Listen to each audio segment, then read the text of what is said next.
Besides being Ukrainian, I'm also part Greek. If you'll indulge me, I'd like to take 5 minutes to just tell you why my heart is breaking for Greece.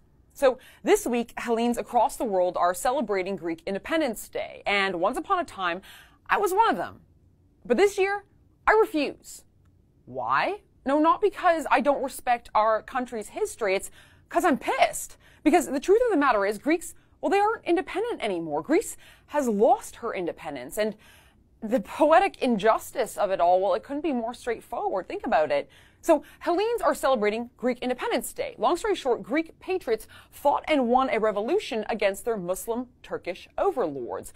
Before their independence, the Ottomans ruled the Greeks with an Islamo-iron fist, instituting a regime of apartheid and enslaving whole populations of our forefathers for some 400 years. So for over 10 years, the revolutionary wars and battles were fought. Whole massacres of Greeks in Ionia, Crete, Constantinople, Macedonia, the Aegean Islands, and elsewhere where they took place. Whole communities across Greece were wiped out. An enormous amount of blood was spilled in the name of Greek independence from the Muslim Turks. And so naturally, when the Turks were finally and decidedly overthrown, well, Greeks, they started a new era, an era of real development and unabashed, unwavering nationalism, and very large part, by the way, thanks to efforts from the Orthodox Church. Now, I won't bore you with any more history, but suffice it to say this.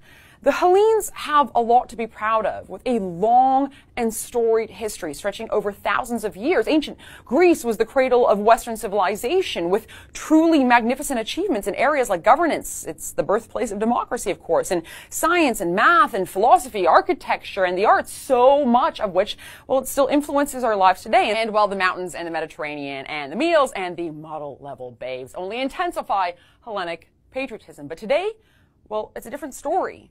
Sure, Greeks still love their history and country, but the truth is, it's not theirs anymore. They've sold it, and they've allowed it to be invaded. Greek independence is just a hollow phantom, a ghost of our past we acknowledge once a year as another reality haunts us, a reality in which the once independent Greeks have been turned into slaves again. Yes, slaves to debt, but perhaps more disturbingly, slaves to empire. Once again, with a distinctly Islamophilic tinge. Now, a quick note on the economic side, and I'm not going to spend too much time on it, but I will say this. Greece is pretty much permanently screwed from an economic standpoint. After years of anti-Hellenic deals signed by the Syriza government and the New Democracy Party that governed before them, well, memorandums commit the national wealth of Greece for the next century to foreign hands. Foreign hands that will control Greek electricity, communications, water, ports, including Piraeus, tourist ports and marines, all of the country's airports, public transit, roads, government and tourist and Olympic properties, natural gas, oil, and just about every other natural resource. Thanks to the IMF, ECB, EU, and traders of the Greek national government who have become the call girls of the foreign usurers, well, Greece has lost her national economic sovereignty. The country is not independent. It's been converted into a protectorate of foreign powers in which local workers, farmers, and agricultural producers ultimately pay the price with slashed pensions and consumption taxes, well, topping even 25%. Now, to be honest, though, with summer on the country's doorstep, it's not actually the debt slavery that has me worried. It's immigration.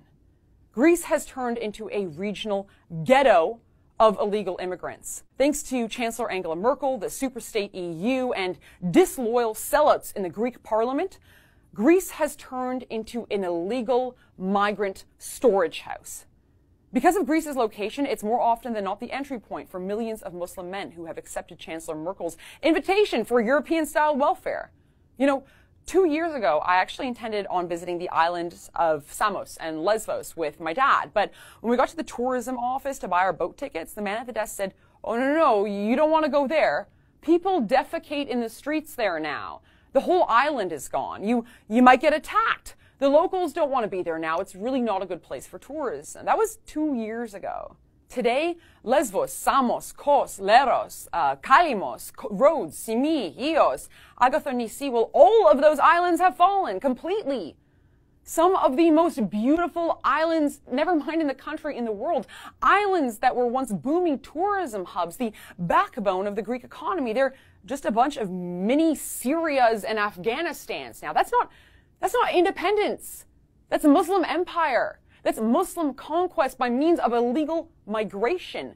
Migration that the Greek government has consigned to on German and EU orders. Yeah, it's a depressing story, and if you're Greek like me, doubly so. Tell Chancellor Merkel that the migrants coming to Europe are there because of her invitation, so she can keep them. I wish Greeks could have escaped the European Union when they had the chance. I really do. I wish that we could still claim national sovereignty, ownership of one of the most beautiful slivers of land and seas on the face of the planet. But it's time to stop pretending. It's time to stop living in the past. It's time to take a cue from our forefathers, stare our occupiers in the eyes and say, "Ohi." And then maybe there'll be a day when we can celebrate true independence once again.